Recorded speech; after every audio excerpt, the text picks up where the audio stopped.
Quiero confesarles a todos ustedes que cuando yo voy en el carro, soy de los que les gusta escuchar música. Y no solamente escuchar música, sino cantar a grito herido. Y es más, si hay una canción que me guste, trato de mirar cuáles son las frases porque soy muy malo para aprenderme las canciones. Pero eso sí, si me gusta el ritmo, si no me sale la letra, me la invento, pero canto. Y cuando voy en el camino escuchando música, aprovecho los semáforos. Es la parte favorita de mi viaje porque ahí es cuando me luzco. No solamente canto, sino que toco un instrumento. Y el volante y mis piernas se convierten en una pequeña batería donde llevo el ritmo y donde digo, este es mi momento de brillar. Y ojalá llegue esa parte chévere de la canción y me encuentre en ese semáforo. Y por estos días le dije a mi copiloto lo siguiente: amor, ponte una playlist de salsita, por favor, que estoy como un poquito achicopalado y necesito alegrar el día, necesito ponerle ritmo al día. Entonces buscamos allí en Spotify, ella puso la playlist y la segunda canción que sonó es una canción que me encanta porque es muy buena. Es muy buena tanto a nivel musical como en su mensaje más que todo. Es tan buena que con esa canción de salsa yo me he sentido hasta ministrado muchas veces. Y lo realmente interesante o lo que me gusta mucho de esta canción es su letra. Es lo que transmite, es justamente ese mensaje que trae para muchos de nuestras situaciones. No sé si usted la conozca. El coro dice algo así como: cuánto control y cuánto amor tiene que haber en una casa. Mucho control y mucho amor para enfrentar a la desgracia. Esto la canta el gran Rubén Blades. Y me gusta mucho, pero de verdad que me gusta mucho esta canción porque habla de aquellos golpes que da la vida, como el cáncer, como la droga en medio de nuestros hijos o de nuestros sobrinos o de nosotros mismos. De esos golpes que da la vida, como la infidelidad, como el abandono, como la muerte de un ser querido o de un aborto de un niño muy esperado. De un accidente que obviamente no veíamos que iba a venir y trajo gran dolor a la familia. También esta canción habla de esos golpes que da la misma familia, esos seres amados, de esos golpes que desgarran el alma, porque justamente esperamos cualquier cosa de todos, pero no de esa persona que nos dio ese golpe. Y lo más tenaz de todo este asunto es que estos golpes son tan tenaces que tras del hecho pareciesen que nos los dieran como en cámara lenta, como que ese golpe como que sigue allí latente, como que no se va, y es una cámara lenta que dura muchos años en nuestras vidas. Y la canción me gusta mucho porque así como habla que se necesita mucho control y mucho amor para enfrentar a la desgracia, en la misma canción habla de dos eventos: de la mamá que tiene cáncer. No sé si usted la tiene presente en esta mañana. Yo toda la semana la estuve estudiando para la prédica del día de hoy. Camila me decía: ¿es que acaso el pasaje de este domingo va a ser esa canción? Yo le dije: de pronto, ¿por qué no? Y el segundo episodio que presenta la canción es la drogadicción de un hijo que lo llevó a ser hasta ladrón, ¿no? Y hay una parte que dice que estas dos desgracias, el cantante las llama como el laberinto que enfrentamos. Y así yo he querido titular la enseñanza el día de hoy: el laberinto que enfrentamos.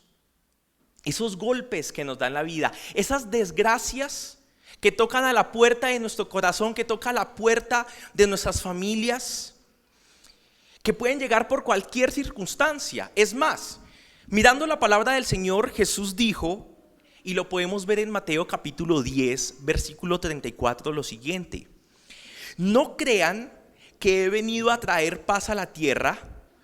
No vine a traer paz, sino espada. Porque he venido a poner conflicto al hombre contra su padre, a la hija contra su madre, a la nuera contra su suegra. Ahí en ese caso no le queda como muy complicado al Señor. Y los enemigos de cada cual serán los de su propia familia. No solamente tenemos la enfermedad, no solamente tenemos un accidente, no solamente tenemos que vivir la muerte, no solamente podemos estar a puertas de un engaño, de una infidelidad, de algo que el prójimo nos pueda hacer, nuestra propia familia, sino que Jesús dice en esta mañana, también mi presencia en la vida de ustedes los puede meter en problemas. También el que ustedes quieran ser mis discípulos, el que ustedes me quieran seguir a mí, el que el evangelio permee sus vidas, les puede traer problemas, porque muchos que no creen en mí se van a enfrentar a ustedes. Y Jesús llama este enfrentamiento: yo no he venido a traer paz, sino que he venido a traer ¿qué? Espada. Espada. Pero ojo acá, Jesús dijo esta expresión porque tristemente al creer en Jesús esto nos va a llevar a tener enemigos, pero jamás dijo que nosotros podíamos empuñar la espada. Cuando Pedro osó tomar su espada y mandarle justamente su espadazo a Malco y le cortó la oreja porque no le pudo romper la cabeza, el Señor ahí mismo reprendió a Pedro y le dijo: Pedro, ¿tú qué estás haciendo? ¿No sabes o no recuerdas que el que hierro mata, a hierro muere? Jesús le dijo a los soldados: es que ¿quién soy yo para que vengan hacia mí con palos, con espadas? ¿No me han tenido en lo público? Y aunque los discípulos tenían esas armas para defenderse, Jesús jamás se los permitió usar. ¿Por qué, mis amados? Porque hay una verdad que yo quiero que en esta mañana usted y yo identifiquemos. Vivimos en laberintos, nos enfrentamos en momentos de tanta confusión, de tanta disensión, de engaños, que no encontramos salidas. Vivimos o tenemos luchas y batallas tan fuertes que cuando Jesús le dice a Pedro: no uses la espada, así ellos la usen contra ti, quiero declararles lo siguiente: debemos entender que aunque tengamos luchas parecidas, los hijos de Dios, los creyentes en Cristo, sus discípulos, cada uno de nosotros no las peleamos ni con las mismas estrategias ni con las mismas armas que el enemigo.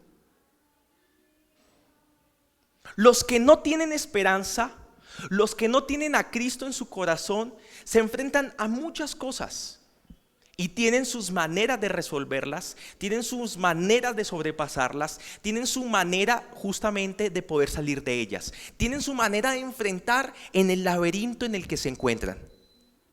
Pero una vez más quiero recalcarte lo siguiente: mis amados, los que creemos en Jesús, los que tenemos nuestra vista puesta en Jesús, hoy el Señor nos dice: no pelees con las mismas estrategias que ellos y no pelees con las mismas armas que ellos.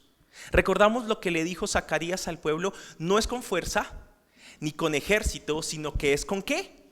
Con el Espíritu Santo que nosotros peleamos nuestras batallas. ¿Por qué?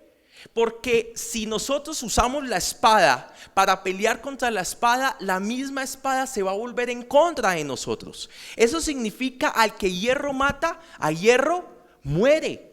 Por eso el Señor dijo: no, si a ti vienen con espadas, tú tienes que poner la otra mejilla. Si te piden tal cosa, tú les vas a dar aún mucho más. Esas son las estrategias, esas son las armas que el Señor nos ha dejado a nosotros para poder pelear. Proverbios lo dice claramente: la blanda respuesta ¿qué?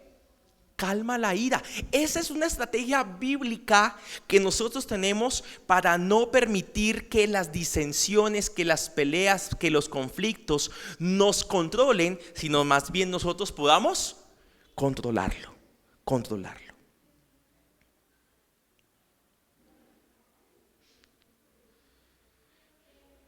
¿Por qué, iglesia?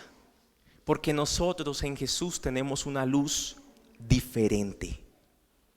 Nosotros como iglesia tenemos una revelación diferente. En Cristo obtenemos una sabiduría diferente, que no solamente nos soluciona la cuestión, ojo acá, sino que nos permite glorificar al Padre. Y es que muchas veces solamente vamos tras la solución, sin importar la manera. Y el Señor dice, no, sí importa la manera. Porque si Dios nos ha dado una nueva vida, porque si Dios nos ha dado un nuevo entendimiento, porque si Dios nos ha dado un nuevo pensamiento, es para hacer las cosas diferentes, para poder tener luz, porque la luz de Cristo sobre nosotros es una luz diferente a los que no están en el Señor. Entonces, mis amados, en esta mañana yo quiero darles a entender que tenemos la oportunidad de enfrentar la desgracia de tal manera que ésta nos bendiga antes de destruirnos. Podemos enfrentar la desgracia, que pueda ser lo que sea, ¿cierto?, en las manos de Cristo Jesús, pero es una decisión que recae en nosotros.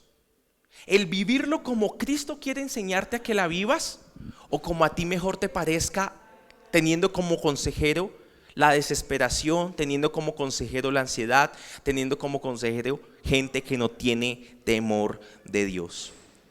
Pienso que la palabra del día de hoy es un mensaje en la cual usted debe como resaltar, debe anotar, o debe guardar, así como se hace con el hacha que está detrás de un vidrio y que dice rompa en caso de emergencia. Entonces esta palabra que yo quiero transmitirle a usted es más o menos similar a esto, porque tristemente no sabemos cuándo la desgracia toque a nuestra puerta. No sabemos cuándo el dolor llega a nuestras vidas. No sabemos en qué momento nos va a llegar esa mala noticia. Entonces mi pregunta es, ¿cómo vamos a reaccionar? ¿Cómo vamos a actuar en medio de la crisis? ¿Cómo vamos a enfrentar a la desgracia? ¿Cómo vamos a enfrentar en ese laberinto que la vida nos puede meter o en el cual estamos inmersos, mis amados? Por eso en esta mañana quiero exponerte, y lo he determinado así, 4 consejos. 4 consejos que la palabra nos habla para poder enfrentar esos momentos difíciles. Déjeme aclararle que no pretendo dar ninguna fórmula mágica, lejos esté de mí y de mi capacidad también. No pretendo dar estas fórmulas mágicas, sino deseo enfocarme, escúcheme muy bien, en lo que debemos ser antes que lo que debemos hacer. Porque es importante tener esta diferencia, porque muchas veces a ti te dicen qué hacer, pero si no tienes el carácter suficiente para hacerlo, no lo vas a lograr. Pero la palabra hoy nos dice lo que debemos ser para poder enfrentar esa desgracia, esa crisis o ese laberinto. ¿Por qué? Porque no estamos exentos. No estamos exentos de las malas noticias, no estamos exentos de las sorpresas, no estamos exentos de lo que nos pueda pasar. Es más, Dios mismo decidió enfrentar sus propios golpes como hombre y no como Dios. ¿Cómo vivió Jesús la muerte? ¿Cómo vivió Jesús la muerte de sus amigos, en este caso como la de Lázaro? ¿Cómo vivió Jesús la traición de sus discípulos como la de Judas? ¿O el abandono de Pedro, de Juan, sus más íntimos? ¿Cómo vivió Jesús la muerte de su padre José? Que no nos lo relata la Biblia, pero ¿usted cree que a Jesús le dolió? ¿Usted cree que Jesús sufrió por la muerte de su padre? Obviamente. ¿Cómo tuvo que sufrir Jesús para ver a su madre allí llorando, quien estaba frente a su cruz y él no podía hacer nada en ese momento para consolarla. Y le dice a Juan: Juan, por favor, toma a mi madre y ayúdame. Desde ahora tú debes encargarte de ella. ¿Cómo vivió todo esto Jesús? No lo vivió como Dios, lo vivió como hombre. Y obviamente nosotros no vamos a poderlo vivir como Dios, pero ¿saben que sí podemos vivir o padecer o enfrentar la desgracia como hombres de Dios? Y allí hay una gran diferencia que nos empodera. Hoy yo espero que la Biblia le dé una luz a su vida, que hoy la palabra del Señor sea formando su corazón, sea exhortándole y sea hablándole, sea renovando su pensamiento, porque es que como iglesia no podemos seguir viendo las cosas de la misma manera. Es importante entender que Cristo nos ha dado una nueva vida, una nueva mente, una nueva mirada, con un propósito: que estemos sumergidos en la buena, perfecta y agradable voluntad del Señor. Algunos quieren conocer cuál es la voluntad del Señor, pero Dios no quiere que tú la conozcas. Dios quiere que tú la compruebes. Dios quiere que tú estés inmersa en ella. Y para esto debemos entender, mis amados, que en Cristo podemos sufrir, en Cristo podemos padecer, que en Cristo podemos pasar las malas circunstancias de una mejor manera, que nos enriquece antes de empobrecernos, que nos bendice antes de destruirnos, que sí, que hace un dolor que nos hace sufrir, obviamente, pero es parte de la vida. Es parte de la vida, pero es parte de la voluntad del Señor que nosotros podamos tener un bálsamo que sana justamente con nosotros en cada uno de esos momentos. Amén, mis amados. La canción de Amor y Control de Rubén Blades, que les puse como ejemplo en esta mañana en la introducción, y les mencionaba que habla de dos tragedias familiares: el cáncer de una madre y la drogadicción de un hijo. Y algo que dice la canción es que son dos tragedias iguales.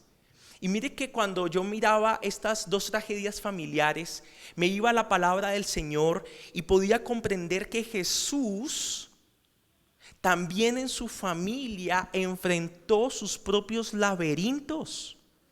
La familia de Jesús vivió sus propias desgracias, sufrió sus propias tragedias. Entonces, mis amados, vamos a un primer punto en el cual quiero aconsejarles o explicarles cómo debemos ser. ¿Cómo debemos qué?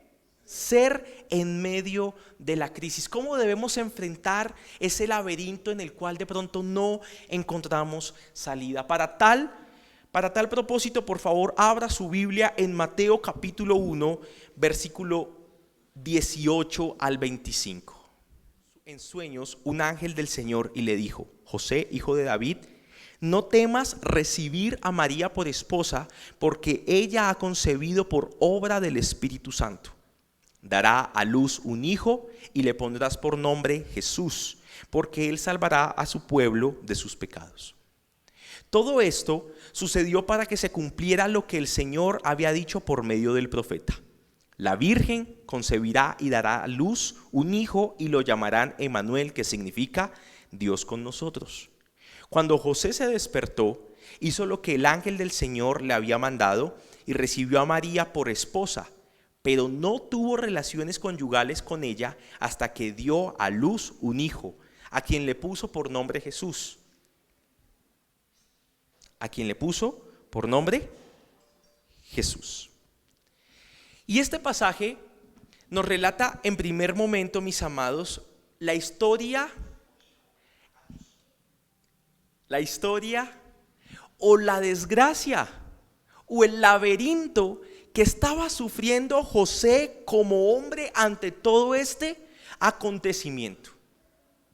Esta historia es muy leída, muy estudiada en los tiempos de Navidad, que es cuando nosotros celebramos justamente el nacimiento de Jesús. Y para nosotros es un tiempo de celebración, es un tiempo de luces, es un tiempo de colores. Pero para José y María, que eran dos muchachos, no tenían ni 20 años, Estos dos muchachos no fue ni un tiempo ni de color, ni de luz, ni de felicidad, sino que antes fue un tiempo de gran conflicto y de gran confusión. Porque estaban a punto de casarse, de contraer matrimonio, y María aparece embarazada.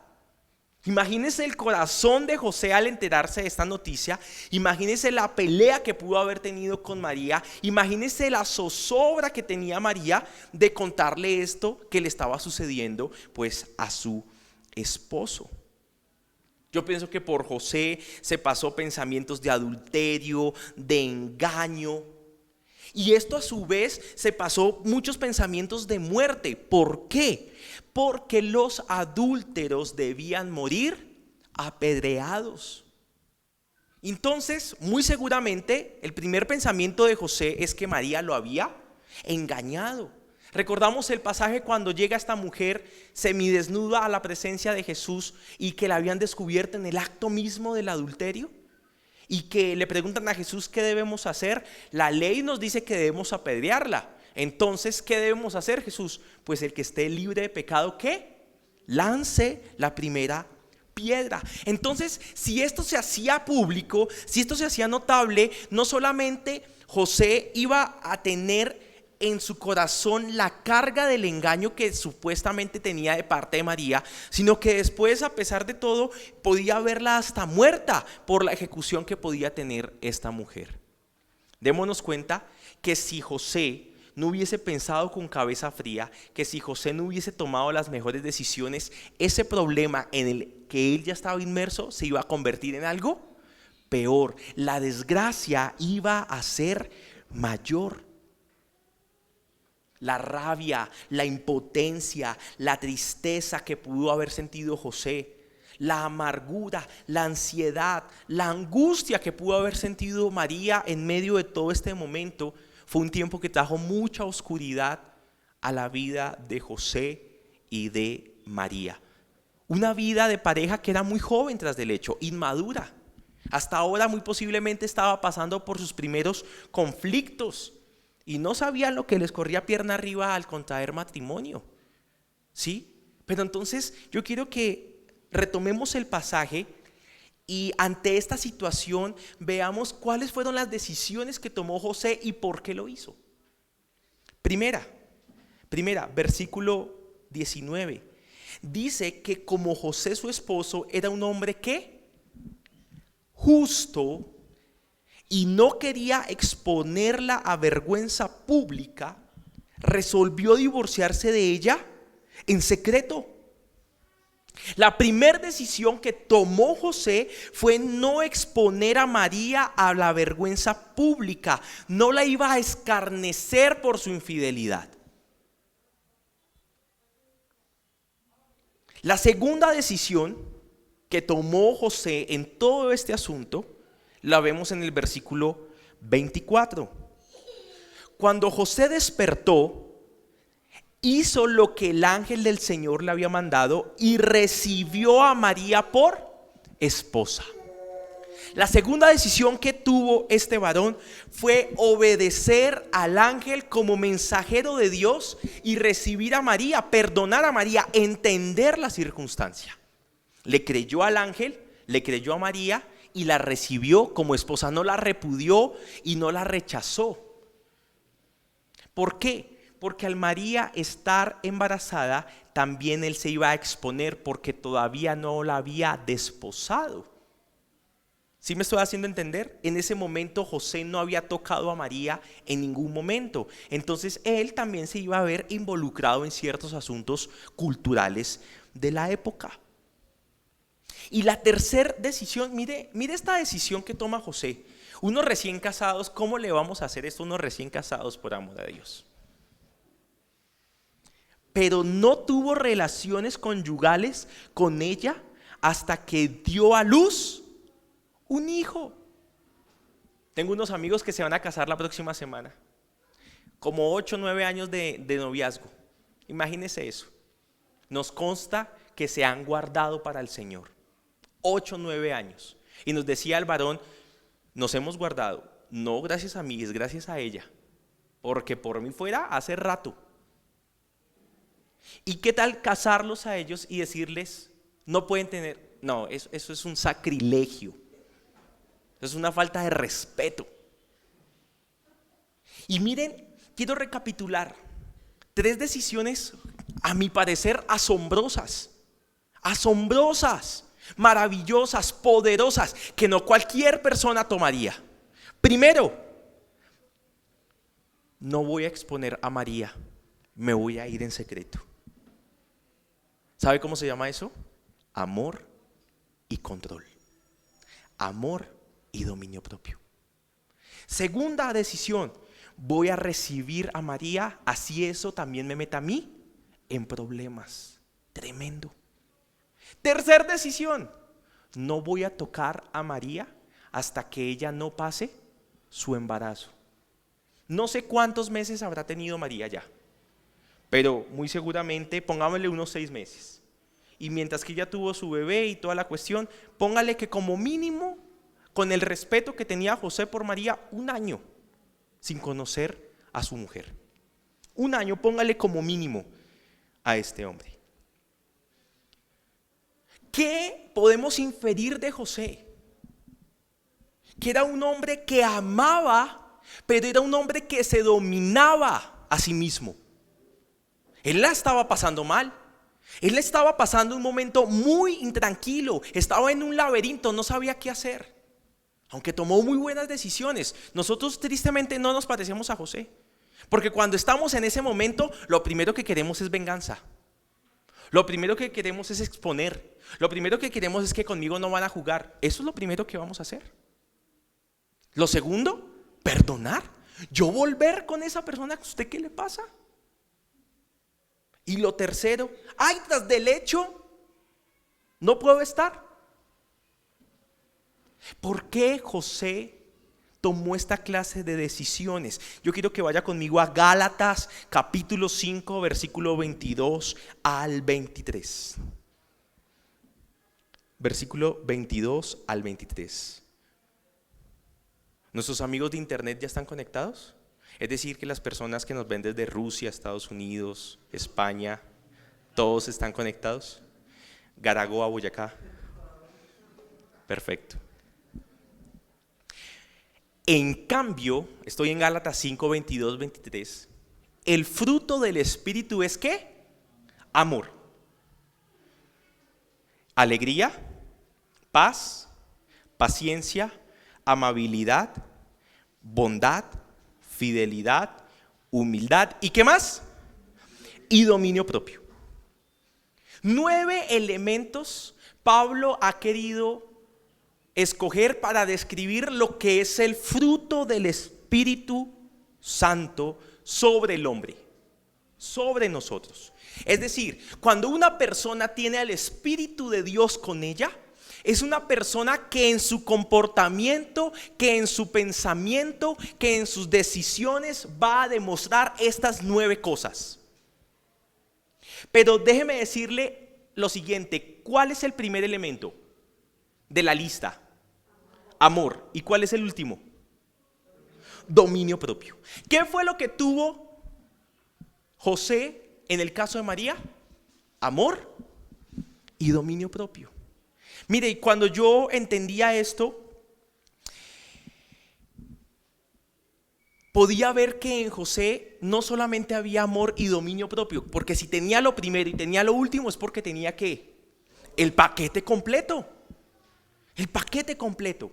En otras palabras, mis amados, lo que quiero hacerle entender en esta mañana es que cuando tú y yo estamos en medio de la crisis, debemos ser, primer punto, espirituales para enfrentar el dolor con lucidez.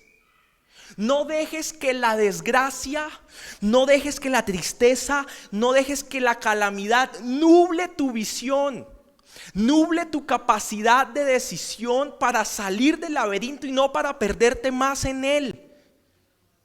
Si algo debemos ser nosotros es ser personas espirituales para que cuando llegue ese momento de dolor podamos tener una luz que nos ilumine. Cuando tú prendes la lámpara de tu cuarto, Pregunto, la lámpara, no, pregunto no, les afirmo y quiero que entiendan el siguiente ejemplo. La lámpara ilumina su exterior gracias a su luz interior, ¿cierto? Y muchas veces creemos que la luz de Dios es una luz exterior que ilumina nuestro interior, y no es así. La luz de Cristo está como la lámpara en nuestro interior para iluminar nuestro exterior. No sé si me hice entender en esa parte. No, la luz de Cristo no es una luz que ilumina mi rostro. No, la luz de Cristo es una luz que está aquí y yo irradio ante las circunstancias y ante las situaciones. Esa es la luz que provee Dios a nuestras vidas. No es algo externo que nos alumbra, sino es algo interno que nos ilumina. Nos ilumina. ¿Cómo está nuestra mente, mis amados? ¿Cómo está nuestro espíritu, nuestra relación con Cristo para enfrentar estos laberintos en los cuales nos vemos inmersos por las decisiones de la vida? ¿Por qué José pudo tomar esta clase de decisiones? Porque era un hombre espiritual. Porque era un hombre lleno del fruto del Espíritu Santo. Cuando el Espíritu de Dios está en nosotros, nos va a llevar a amar, nos va a llevar a tener control, nos va a llevar a tener paciencia, nos va a llevar a tener cabeza fría. ¿Para qué? Para poder tener luz y no dejarnos enceguecer por el dolor que podamos estar enfrentando. Puede ser la muerte de la pareja, puede ser el fallecimiento de un familiar, del padre, de la madre, del hijo. Puede ser un accidente, puede ser un momento de mucha preocupación, una enfermedad. Mi pareja, mi hijo, mi esposa, mi ser amado tiene cáncer terminal, no sabemos en qué momento se pueda ir. Mi hija está consumiendo droga, mi hijo está robando. No sé qué noticia puede llegar a nuestras vidas y que son golpes durísimos, pero el Señor quiere enseñarte a que debes ser espiritual, porque el ser espiritual nos va a dar luz en medio de la oscuridad que trae los momentos. Primera de Corintios capítulo 2, versículo 15 al 16. Primera de Corintios capítulo 2, versículo 15 al 16. En cambio, el que es espiritual lo juzga todo. Es decir, lo discierne todo, no deja pasar nada por alto. El que es espiritual piensa, aunque él mismo no está sujeto al juicio de nadie, porque ¿quién ha conocido la mente del Señor para que pueda instruirlo? Démonos cuenta que una persona espiritual es una persona que tiene la mente de Cristo en él. Nosotros por nuestra parte tenemos la mente de Cristo. ¿Cómo así que tenemos la mente de Cristo, mis amados? Yo no he visto al primer deportista que vaya a un olímpico sin prepararse. Una persona que es avalada por su país para representarlo en los Juegos Olímpicos es porque es una persona que en su país ha demostrado disciplina y talento. Y nosotros, tristemente, a veces no nos preparamos para las cosas. Y les pasa lo que a mí me pasa. Una vez empecé a jugar baloncesto completamente frío, sin calentar y sin nada. Al minuto estaba tironeado de una nalga. No me podía parar. Y yo era, ¡ay, qué dolor, qué dolor, qué dolor! Me tocó parar el juego allí. ¿Por qué? Porque no estaba preparado. Y claro, los momentos, las desgracias, los laberintos nos cogen como a mí me cogió el partido de básquetbol. Frío. Mi amado, esta semana, ¿cuánta luz de la Biblia tuviste para tu vida? Porque cuando dice aquí que nosotros por nuestra parte tenemos la mente de Cristo, no es por ósmosis que Dios nos va a mandar el conocimiento. Ay, yo ya sé qué hacer acá porque es que Dios me dio el pensamiento por ósmosis. No, sino que tener la mente de Cristo es entender que en la palabra del Señor tenemos los pensamientos del Señor. En esa Biblia tenemos escrita la sabiduría de Dios para nosotros. Si no la leemos, si no nos relacionamos con ella, si no la comprendemos, si no la estudiamos, si no la amamos, cuando llegue el momento de la desgracia, por eso no sabemos cómo actuar. Por eso nos desesperamos y no hallamos ninguna salida. Hoy el Señor te quiere decir, no pierdas más tiempo. No pierdas más tiempo, porque el consejo de Dios está contigo. 1 Corintios 2:14, ahí el versículo anterior. El que no tiene el Espíritu no acepta lo que procede del Espíritu de Dios, pues para él es locura.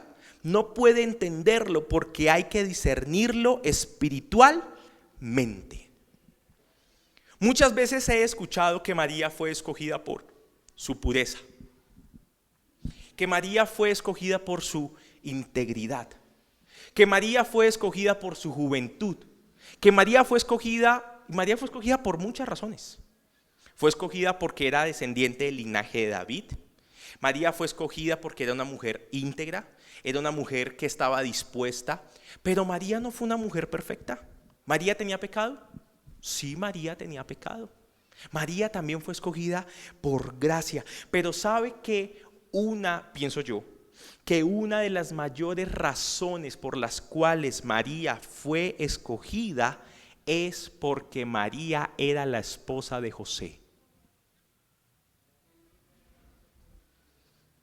Dios tenía que poner a su hijo en las manos de un varón del talante y del carácter de José, que apoyara a María en medio de esas circunstancias.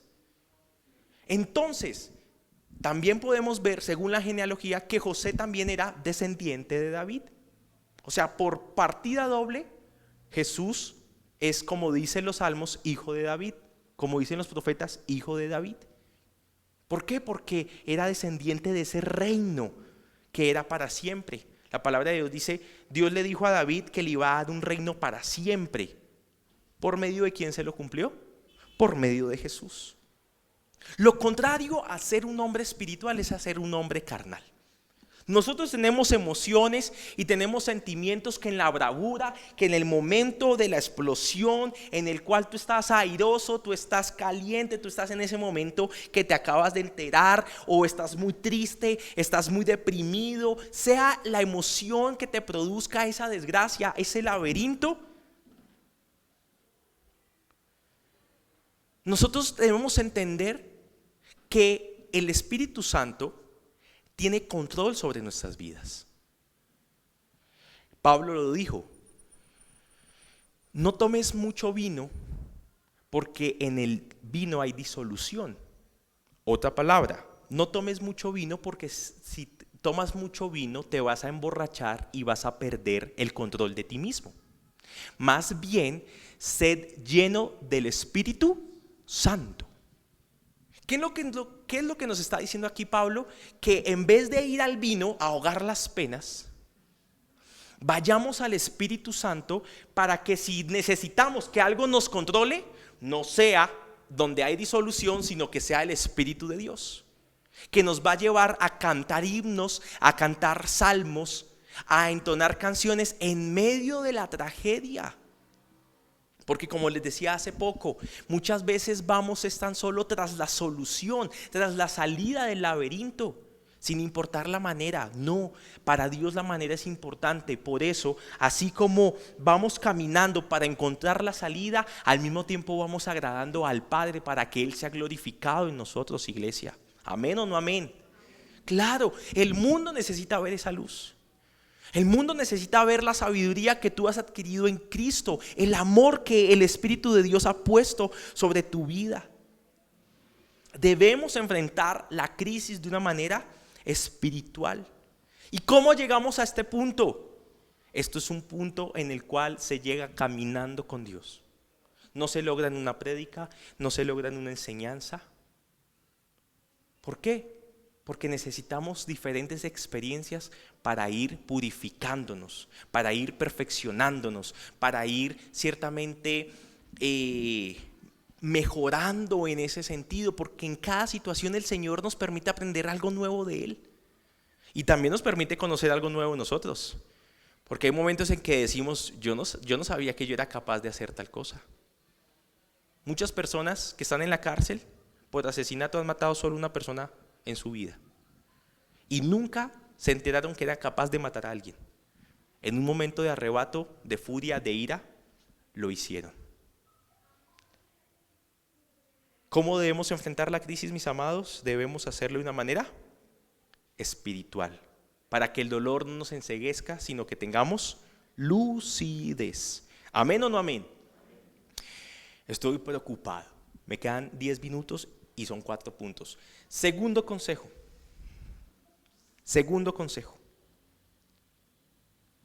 Mateo capítulo 1, versículo 25. La tercera decisión que tomó José la vemos aquí nuevamente, pero no tuvo relaciones conyugales con ella hasta que dio luz a un hijo, a quien le puso por nombre Jesús, ¿cierto?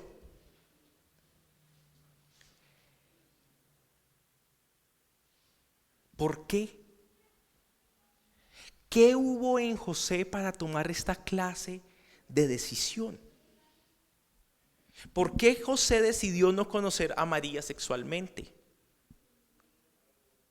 Si actualmente la ciencia demuestra que una mujer embarazada puede seguir teniendo relaciones sexuales, si tiene un embarazo sano.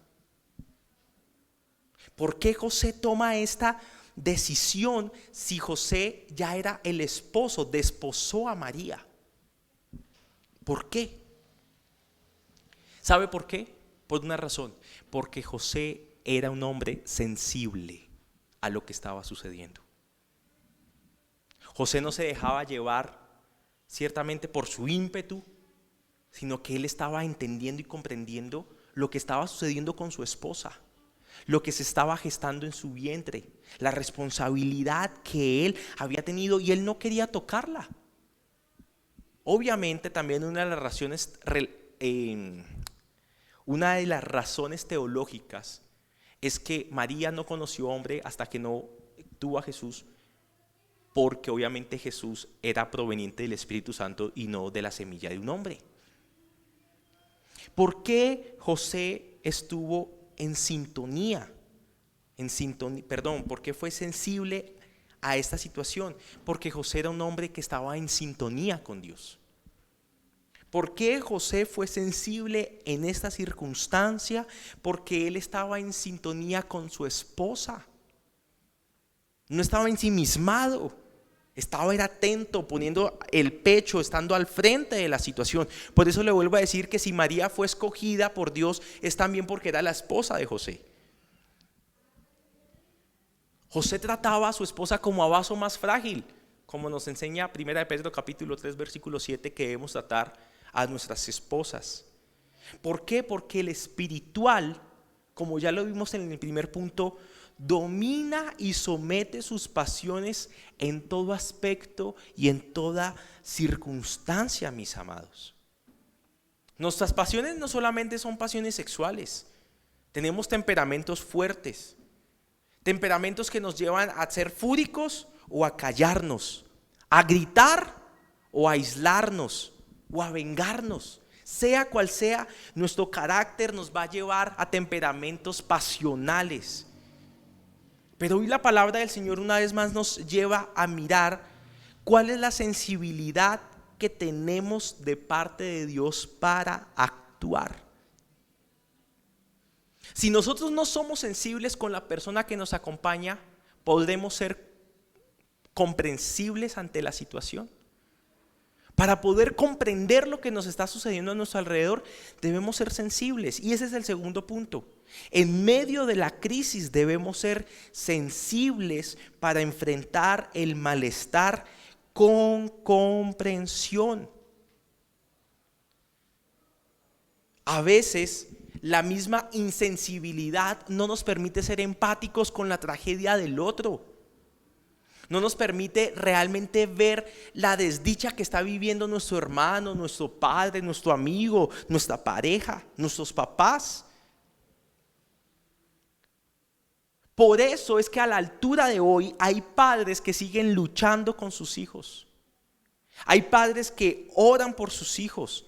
Hay padres que los siguen acompañando a pesar de muchas cosas malas que sus hijos hayan podido hacer. Y en este caso, antes de yo ser papá, criticaba mucho a mi mamá. Porque tristemente para nadie es un secreto que mi hermana no ha sido la más obediente y juiciosa del mundo. Y he tenido que ver llorar mucho a mi mamá por culpa de Daniela. Mucho. Embarrada tras embarrada. Problema tras problema. Una cosa peor a la siguiente que la anterior.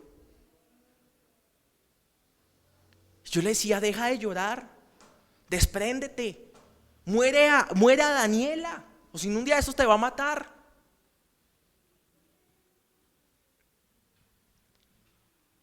Yo en ese momento no era sensible con mi mamá. Y esa insensibilidad no me llevaba a comprender el amor de madre. El amor que un padre tiene por sus hijos, que es un amor que lo empodera, que le da la fuerza para seguir luchando por ellos a través de las circunstancias, de no cansarse, aunque una tras otra, y siguen luchando y siguen allí por el amor.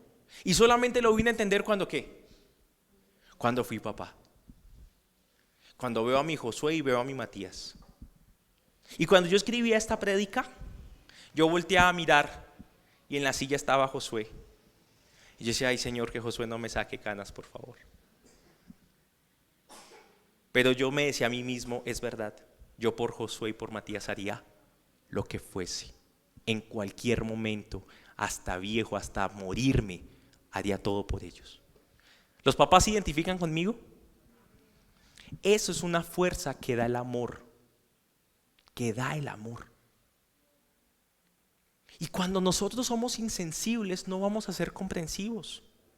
Y cuando no hay comprensión, pues ciertamente la tragedia, en vez de suavizarse, se va a agrandar.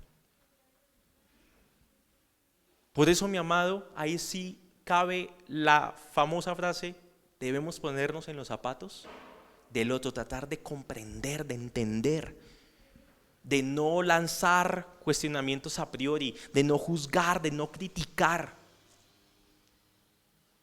Algo que me encanta de esta canción de Amor y Control de Rubén Blades es la parte donde dice que viene el hijo drogadicto y ladrón y que él le dice, pero sabes que no te voy a abandonar, porque familia es familia y cariño es cariño.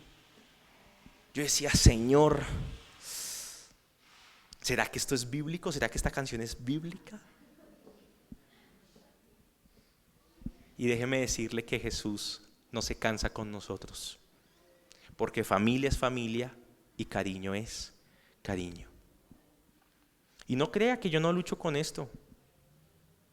A mí a veces, es más, a mí no me dan ganas de hablar con mi hermana por su mal comportamiento, por sus malas decisiones.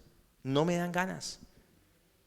Y llega mi tío y me dice no, y le dice a mi mamá, bueno, a mi abuelita, es que yo le digo a mi abuelita mamá, le dice a mi abuelita, madre, hay que seguir apoyando a Daniela, hay que seguir sustentándola, hay que seguir acompañándola. Obviamente no dejarnos manipular por ella, pero hay que seguir ayudándola. Déjeme decirle que mi hermana está bien, está trabajando, está juiciosa. ¿Por qué abro mi corazón de esta manera? Uno, porque no me da temor. Porque es que yo no soy una persona que no cometa errores y que no esté en un propio laberinto del cual yo deba salir. Y el Señor nos dice que es necesario perdonar 70 veces 7. Y cuando yo te doy a ti ese consejo, mi hermano, te perdona 70 veces 7, el Espíritu Santo me lo está diciendo también a mí. Y estoy en mi propia lucha, en mi propio laberinto, en el cual yo quiero ser sensible para comprender. Y a veces nos endurecemos por el dolor. No permitas eso en tu vida. Yo no lo quiero permitir. Y lucho contra eso, sí. Pero voy a mis rodillas y le digo, Señor, quiero parecerme más a ti. Ayúdame, Señor. Ayúdame a ser como José.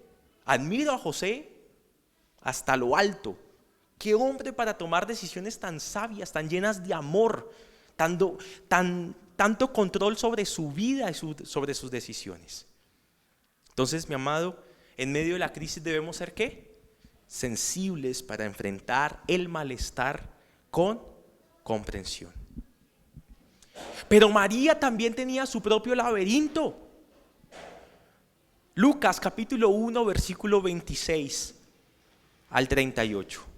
Lucas capítulo 1 versículo 26 al 38. Y también dejo en constancia y le pido a mi hermana disculpas si por exponerla en este tipo de predicación, si ella se siente mal, si me está escuchando o no. Pero ella sabe que lo hago también con cariño. Lucas capítulo 1 versículo 26 al 38.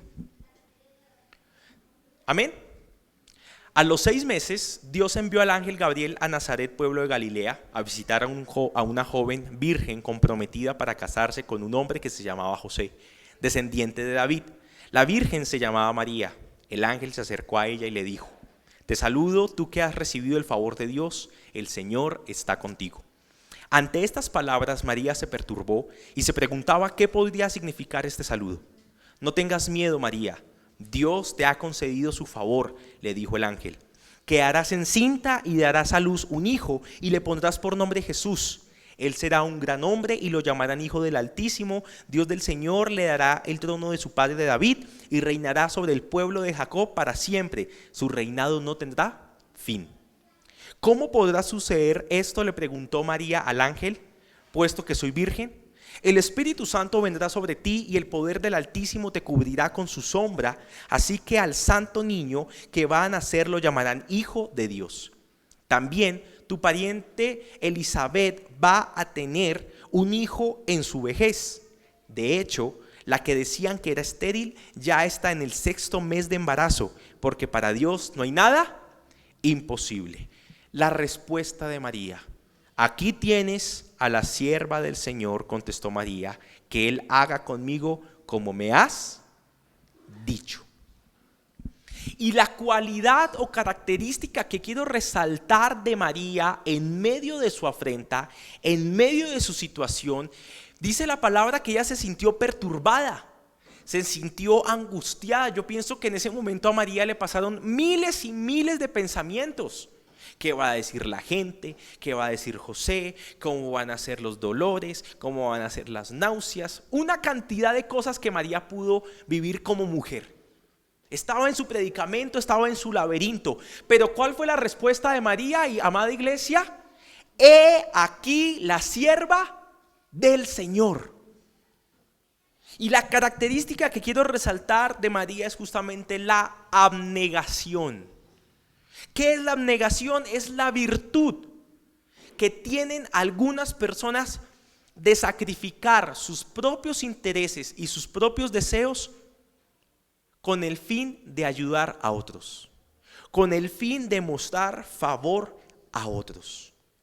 María sacrificó su paz, María sacrificó su vida, María sacrificó su cuerpo, María iba hasta sacrificar su relación con José por un solo propósito: Señor, he aquí la sierva tuya está a disposición. Cuando nosotros somos abnegados, es decir, cuando tú y yo estamos dispuestos a hacer sacrificios por los demás, esto nos lleva a ser verdaderamente útiles, serviles ante la situación del otro. Nos lleva a ser hospitalarios, nos lleva a ser solidarios, a compartir el pan y el abrigo. Dios no te va a dar un hijo por medio del Espíritu Santo a ti, tenlo por seguro. Pero ¿sabes qué sí te va a poner en el camino? Te va a poner en el camino personas en las cuales tú puedes ser una herramienta de alivio para esas personas. ¿Cuántos venimos aquí con nuestras cargas? ¿Cuántos venimos aquí con nuestros problemas y recibimos una palabra? Pero a veces necesitamos también recibir un billete, o necesitamos recibir un abrazo, o necesitamos recibir un acompañamiento, un oído que nos escuche. Y eso nos va a llevar a sacrificios. Eso nos va a llevar a desprendernos de ciertas cosas. Cuando Jesús estaba hablando de sus discípulos, dijo lo siguiente: quien se atreva a darle un vaso de agua fresca a uno de mis pequeños por tratarse de uno de mis discípulos, les aseguro que no perderá su recompensa. Cuando tú y yo somos abnegados y somos alivio para otros en su desdicha, ciertamente hoy el Señor nos dice que no nos dejará sin recompensa. ¿Cómo debemos ser en medio de la crisis? Justamente ese es el tercer punto. Debemos ser abnegados para ofrecer en medio de las cargas un poco de alivio. Busque conmigo por favor Eclesiastés capítulo 11 versículo 1 y 2. Eclesiastés capítulo 11 versículo 1 y 2. Debemos ser abnegados para ofrecer en medio de las cargas un poco de alivio. Dice el versículo 1 de Eclesiastés 11: lanza tu pan sobre el agua, después de algún tiempo volverás a encontrarlo. Comparte lo que tienes entre 7 y aún entre 8, pues no sabes qué calamidad pueda venir sobre la tierra. Versículo 6: siembra tu semilla en la mañana y no te des reposo por la tarde, pues nunca sabes cuál siembra saldrá mejor, si esta o aquella, o si ambas serán iguales de buenas. ¿Qué es lo que está diciendo Salomón por medio de este capítulo de Eclesiastés?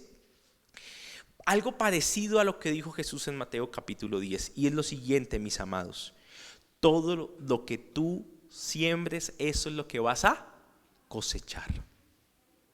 En primer lugar dice: lanza tu pan sobre el agua, porque después de algún tiempo volverás a encontrarlo. Lo que está diciendo es que cuando tú ayudas a otra persona, vas a recibir recompensa por eso mismo. Y cuando dice el versículo 2, comparte con lo que tienes entre 7 o entre 8, pues no sabes qué calamidad pueda venir sobre la tierra, está diciendo es que nos hagamos amigos, nos hagamos ayuda, porque el que yo ayudo hoy puede ser el que me ayuda el día de mañana. Pero si yo soy una persona mezquina, si yo soy una persona indiferente, si yo soy una persona que no sirve para nada, porque una persona que, ahí sí como dicen, que no sirve, que no vive para servir, no sirve para vivir. Entonces aquí está diciendo la palabra del Señor: vayamos y ayudemos, seamos alivio para otros, porque cuando me toque a mí, yo también voy a necesitar ese hombro, ese oído, ese billete, ese abrazo, ese acompañamiento.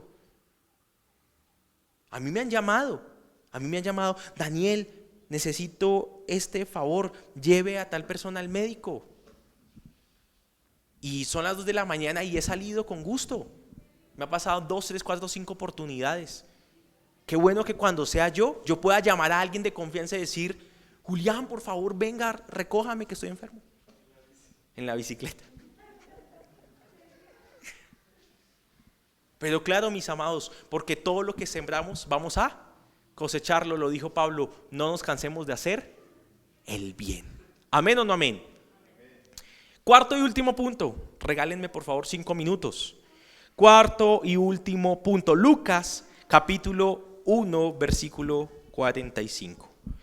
Lucas capítulo 1 versículo 45.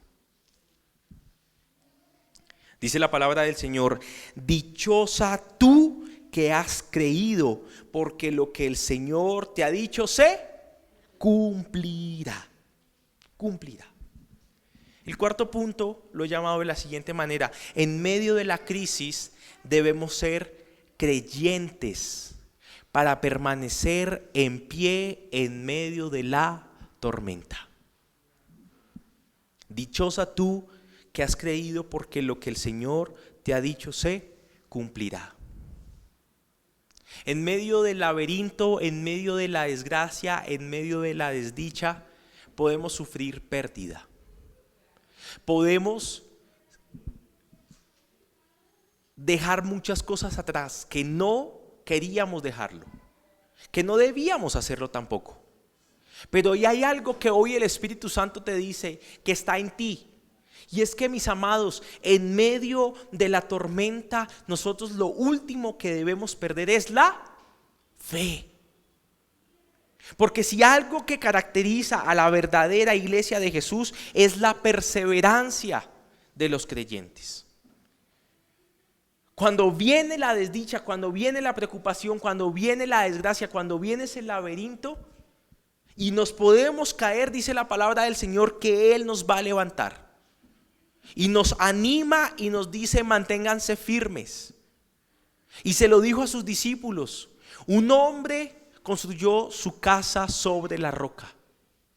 Y vinieron los vientos, vinieron los ríos y vinieron los terremotos. Y a pesar de que sufrió todas estas cosas, su casa permaneció en pie. ¿Por qué? Porque se había establecido sobre la roca. Nuestra fe no puede estar saltando de la roca a la arena. Porque cuando está nuestra fe en la arena, ciertamente es porque está faltando en la roca. Eso es falta de fe. La falta de fe es justamente el ya no tener nuestra mirada en Cristo Jesús. ¿Cómo vivió Moisés en medio del desierto? Dice Hebreos que Moisés caminó en medio del desierto mirando al invisible. Y por la fe, justamente, pudo decirle a esa peña que diese agua y brotó agua. Por la fe pudo ver cómo sus vestidos no se desgastaban. Por la fe dijo que después de él vendría alguien mayor y pudo ver a Jesús, pudo ver la tierra prometida aunque no entró en ella. Las desgracias nos quieren derrumbar. Los laberintos nos quieren agotar, las circunstancias difíciles nos quieren ser justamente que nos ahoguemos, que tiremos la toalla, mis amados. Pero si hay algo que caracteriza a los hijos de Dios es que creemos y permanecemos en pie en medio de la tormenta. ¿Por qué? Porque el que está contigo no te desampara. Porque el que está contigo no se duerme. Porque al quien tú sirves y has puesto tu fe y tu esperanza no te defrauda. Porque el que está contigo cuando tú caes te levanta. Porque el que está contigo te anima y te vuelve a dar palabra de salvación. Y quiero recordarte lo que dijo Jesús al Padre: todos los que me has dado, ninguno se ha perdido. Porque cuando estamos en las manos del Señor, hechura de sus manos somos. Y no somos pérdida para nada y para nadie. ¿Lo creemos firmemente, mis amados? ¿Amén o no amén? Permítame recordarle los 4 consejos que en esta mañana hemos estudiado para enfrentar estos laberintos. En primer lugar, debemos ser espirituales para enfrentar el dolor con lucidez. En segundo lugar, debemos ser sensibles para enfrentar el malestar con comprensión. En tercer lugar, debemos ser abnegados para ofrecer en medio de las cargas un poco de alivio. Y en cuarto lugar, debemos ser creyentes para permanecer en pie en medio de la tormenta. Porque si Dios te lo ha dicho, Dios lo cumplirá. Amén o no amén, mis amados. Y en Cristo tenemos ciertamente la luz y la salida para salir adelante en bendición y no en perdición, en riqueza y no en pobreza, para alabanza de su nombre. ¿Alguien lo cree conmigo? ¿Usted lo cree conmigo? Denle un fuerte aplauso al Señor, por favor. Amén. Vamos a ponernos en pie, por favor. Vamos a ponernos en pie y vamos a orar. También invito a mis hermanos que se encuentran en sus casas que se pongan en pie. Vamos a darle gracias al Señor.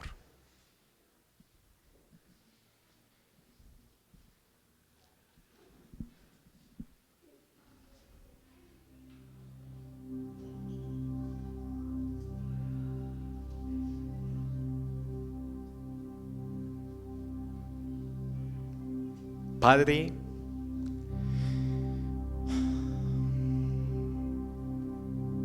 Solamente yo te pido, Jesús, que mis hermanos encuentren riqueza en medio de esta enseñanza.